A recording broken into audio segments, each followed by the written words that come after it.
Serious, what is the saddest thing you've heard someone say? One night about 10:30 p.m. I was going into a local convenience store and saw a child riding his bike barefoot in 40-degree weather. On my way back out of the store he was still nearby, so I approached him, asking about where his parents are. He told me his dad kicked him out and he was trying to get to his mom's in a neighboring town. I called the local PD. Small town, so I knew both responding officers. Turns out he was only 6. Still breaks my heart thinking about it. At least you made a difference and probably saved the kid from a lot of trouble. Years ago my mother kept saying, your father is too sick, what if I die? Who's going to be with you? She passed away and then after 1 year my father passed away too. I'm so sorry for your loss. I hope you're doing better now. Best of wishes. First thing that comes to mind was one time my grandpa was dealing with dementia. My mom and I had stopped by to visit him and he thought we were homeless strangers. He said that there were spare beds and food for us if we needed them. I didn't understand what he was saying until my mom explained it to me. He died in 2018, and I never got to truly say goodbye to him. I still miss him. He sounds like a wonderful man, someone who would be willing to take in strangers who needed help.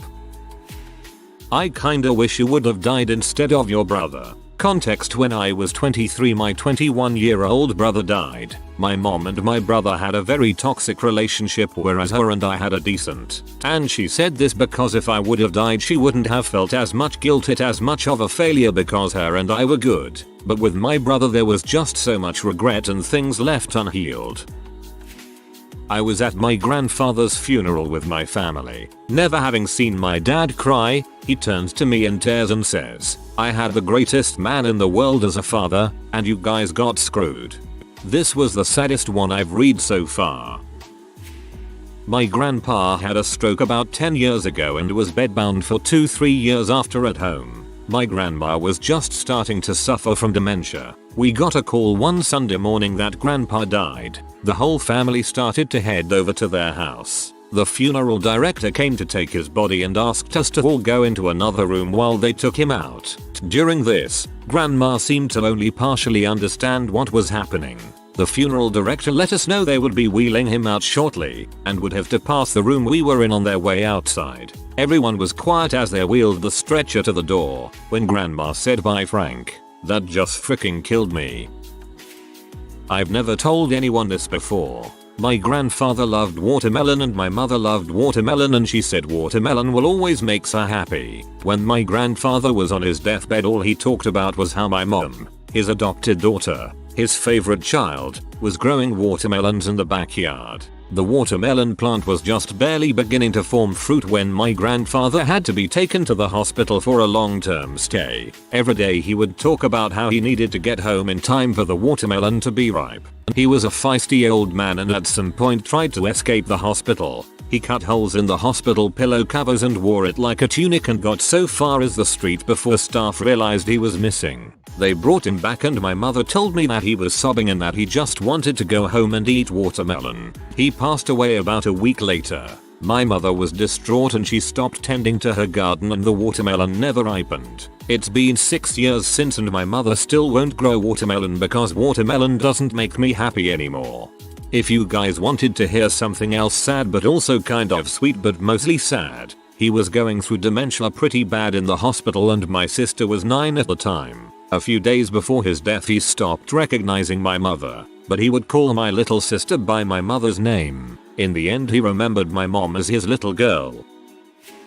I forget exactly where it was or what I was doing, but I had just given my wife a hug in a public place. Then she left to go do something. I settled down on my phone but I guess I was smiling a lot and this kid asked me why I was smiling so much about a hug. I told him it was because it just made me feel all warm and fuzzy inside. He asked what I meant by that and so after I thought for a second I told him it was like the feeling he got when his mom and dad told him they loved him. He sat there for a moment before responding, I don't really know what that's like. They never say that. He didn't look sad either, just said it like you might say anything you observe at a given point in time. Broke my heart.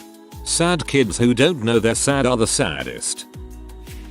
When children go missing, we mark them as runaways and post their cases. Reply from a social worker I received as a surviving adult of child trafficking from foster care. That's fricked up.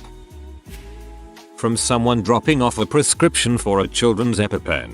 Yeah, he had an anaphylactic reaction to his chemo. That poor kid. My dad, now in his 70s, said to me a few years ago that, when you're younger, people see you when they are walking past you. You might briefly make eye contact, they'll notice your presence. But when you're older, nobody sees you anymore. It really broke my heart to hear him say that. Obviously he's one of the most important people in the world to me, and to think that he feels unseen just makes me feel so sad. Then show him you see him. Go take him for a day out to do whatever he wants to do. Fishing, movie, etc. If you ever want to see your mom again, you better not leave the organization.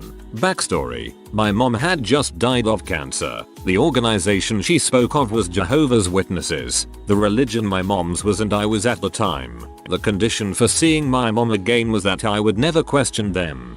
I don't know what to say to this. I'm hoping that, from the tense you used, you got the frick out of that one. I asked a student what happened to the new clothes a couple of faculty had pulled together to buy him because he showed up in the same shabby t-shirt again. Mom sold them. Frick, me. I'm waking up with really swollen eyes tomorrow. Back in that time when I was in Greece, I saw this beautiful little child who both of her parents died in Syria. She was sleeping on the field in the middle of nowhere. It turns out she was trying to cross the borders to Germany, and she came with relatives but lost her way. I managed to get her some warm soup and a camping tent, while me and my team in Germany used to drive with tea to serve them. We also managed to find her relatives after looking for them for straight 8 hours from camp to camp. God, till this day I can't forget how sad and heartbroken she was. I hope she is well today. Thank you for helping a child in need. When my dad was dying, we found out he only had a couple days left. I was there when he called his friend. He whispered, "Hey Willie, I'm dying." I don't remember anything but that. My grandma, after my uncle, her youngest, passed away in his 40s after a short illness. I'm not sure. I think I'm confused. But, did Mark die? Dementia is a freaking bastard.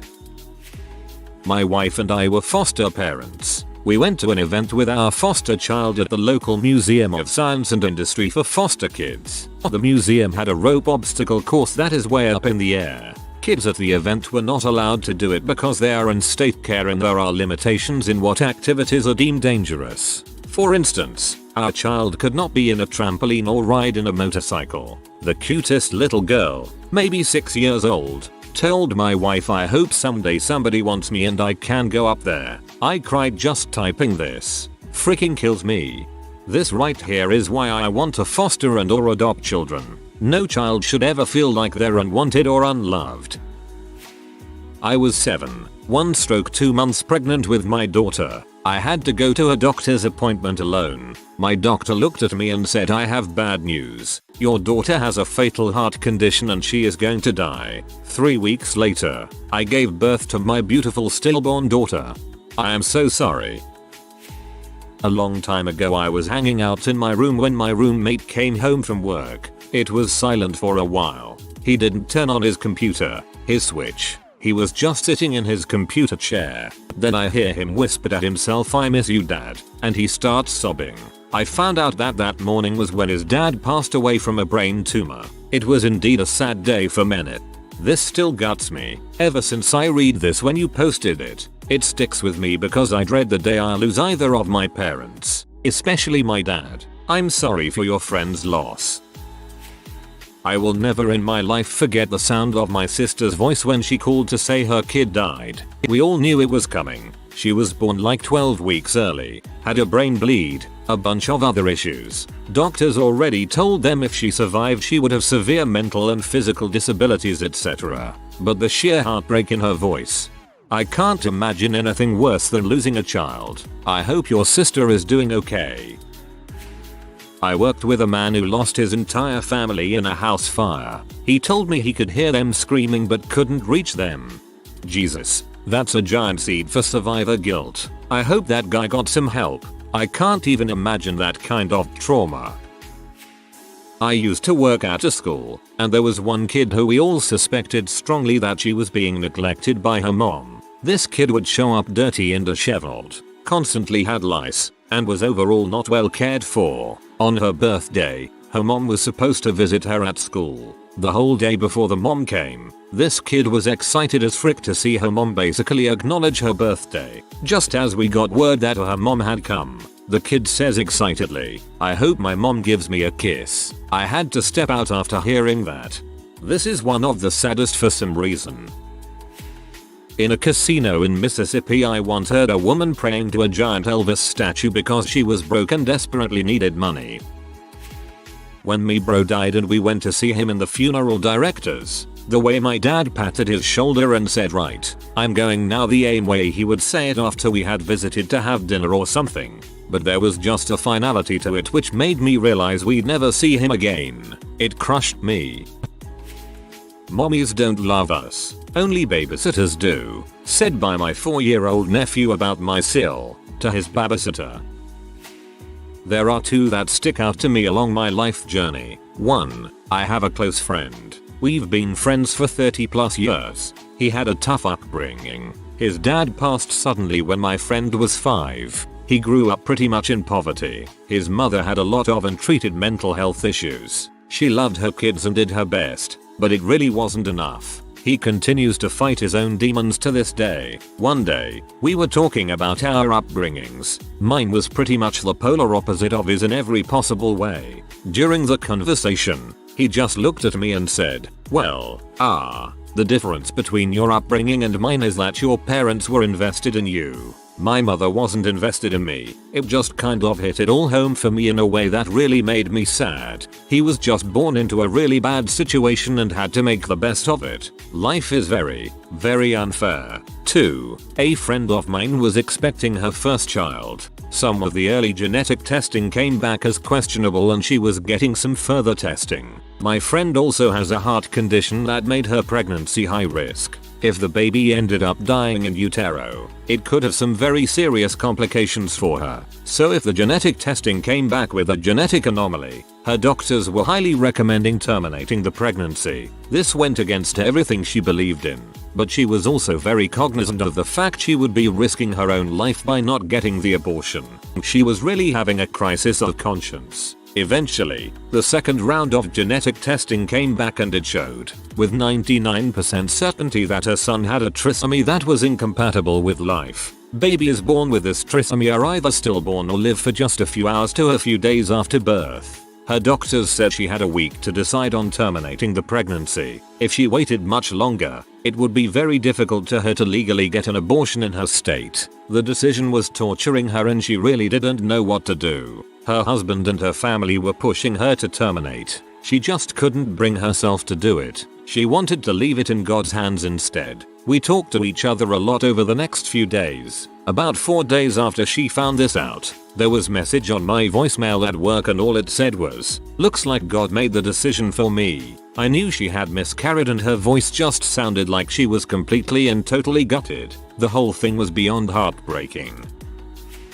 A long time ago when I worked in a nursing home, I overheard the husband of a resident softly crying and trying to explain that his wife needed to sign the divorce papers he brought in because otherwise he couldn't afford to pay for her care in the home. It was a shared room and I was doing some kind of care activity with the roommate. She had a traumatic brain injury and needed 24/7 care, but they were under 65. Couldn't get Medicare yet, and he made too much for her to be on Medicaid. One of their kids kinda filled me in when I just made a generic "is everything okay" comment to them when I left the room and saw them in the hall. His insurance was crappy and didn't have long-term care apparently, so to keep her there where she would be safe he needed to legally divorce her so she could get signed up for Medicaid. She didn't and couldn't understand. I think eventually they had to go through the courts, find her incompetent and do it that way. He still visited every day. It was just so painful that he had to do that.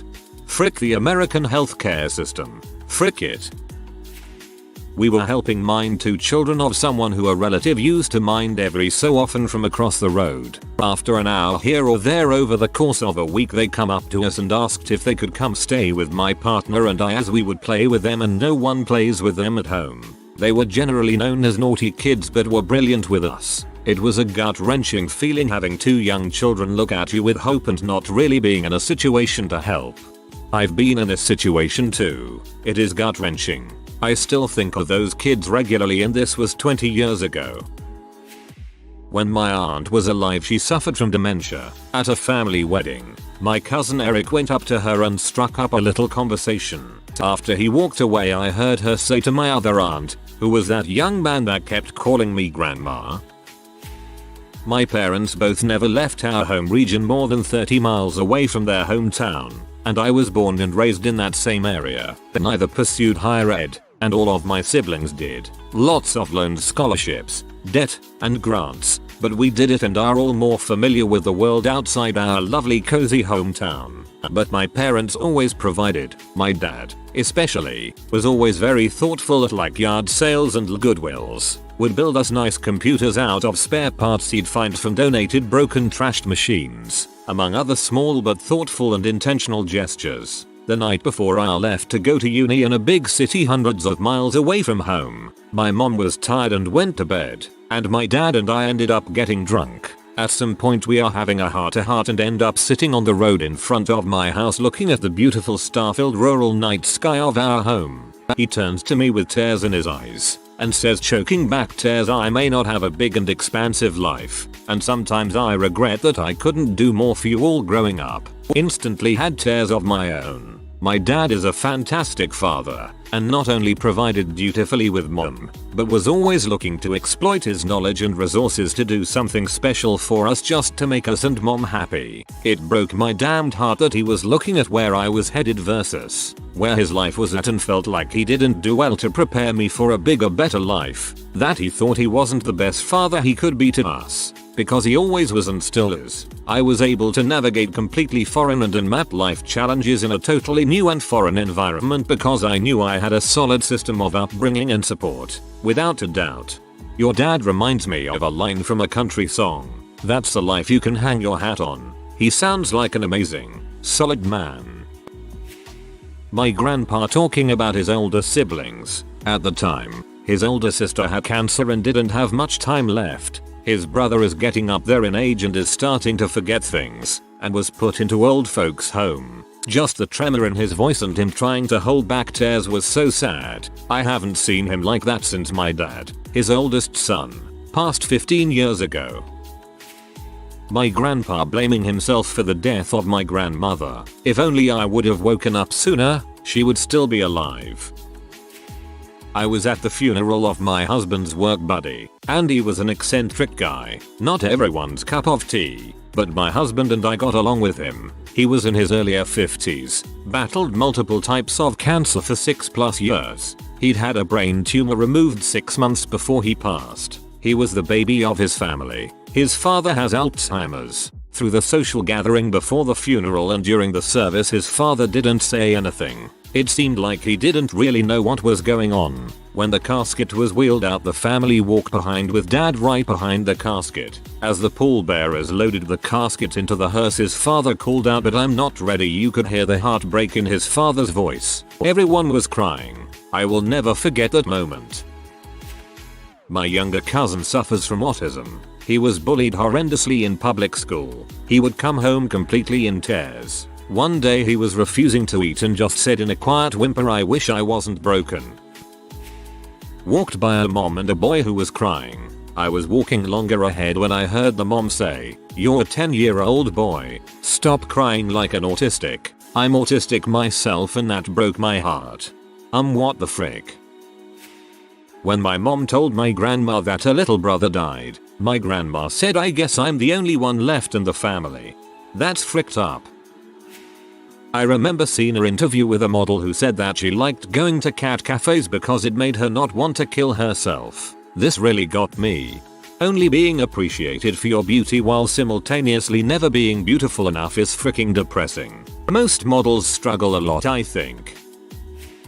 My uncle was in the advanced stages of brain cancer and his short-term memory went quick, which began to extend to more and more distant memories as time went by. His wife of 20 years had been taking very good care of him and was always by his side through it all. She was a nurse by trade too, so that helped. One day we were over at their house and I heard him say, as his wife was trying to dress him and he was struggling, "Who are you? Where's Samantha?" His first wife who he divorced 24 years prior. "I want Samantha, go get her."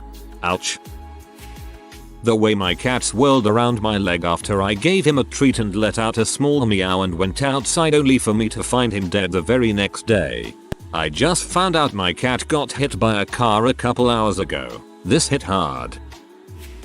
My first pregnancy, we got to the point where the baby could hear us, so my husband would read bedtime stories to me, the baby hoping she'd know him right away when she was born. She ended up being stillborn at 4 months. A few days after it happened we were out with a friend and I saw him just suddenly start sobbing. I took him aside and he told me, "I just had a dark thought. Do you think she ever heard me reading? Or, she was probably. Dang, this one is sinister." Got into it with a really rough kid at school. Shoulder known. He was always dirty. Clothes and hair and skin had grime on them. Knew his father wasn't around. My parents forced me to write him a letter apologizing. I mean, he started it, but whatever. Writing the address, "What is this place? I've never met anybody from there." My mother tells me, "That's because nobody is from there. The only thing there is warehouses and fisheries." It must be his mother's work address. It's an industrial area. He's homeless.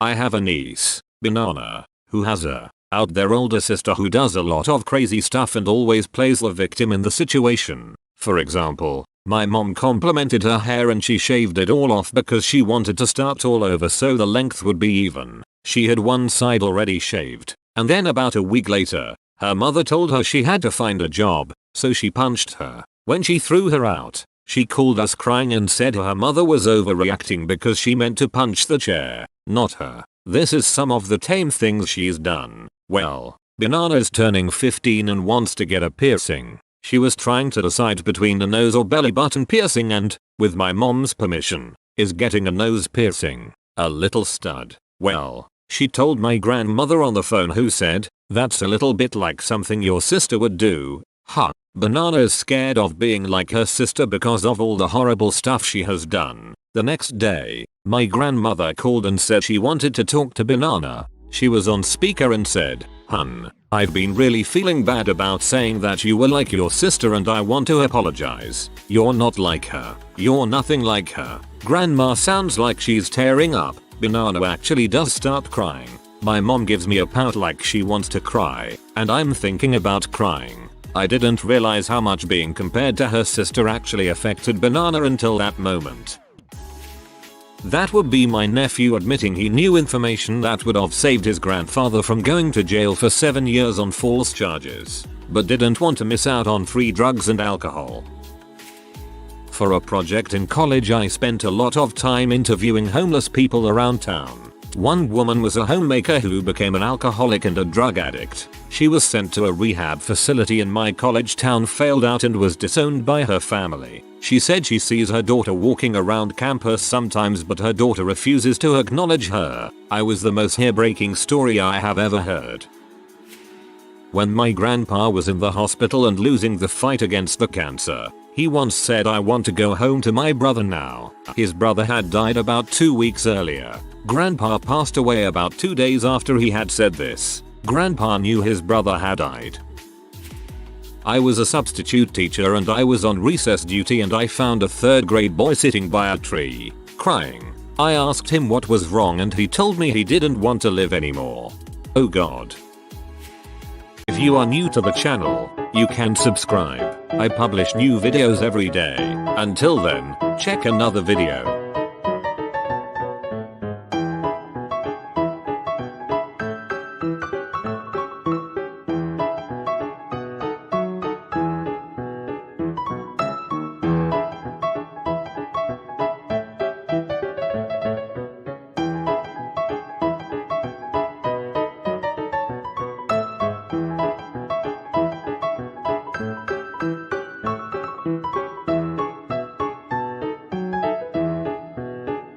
Bye for now.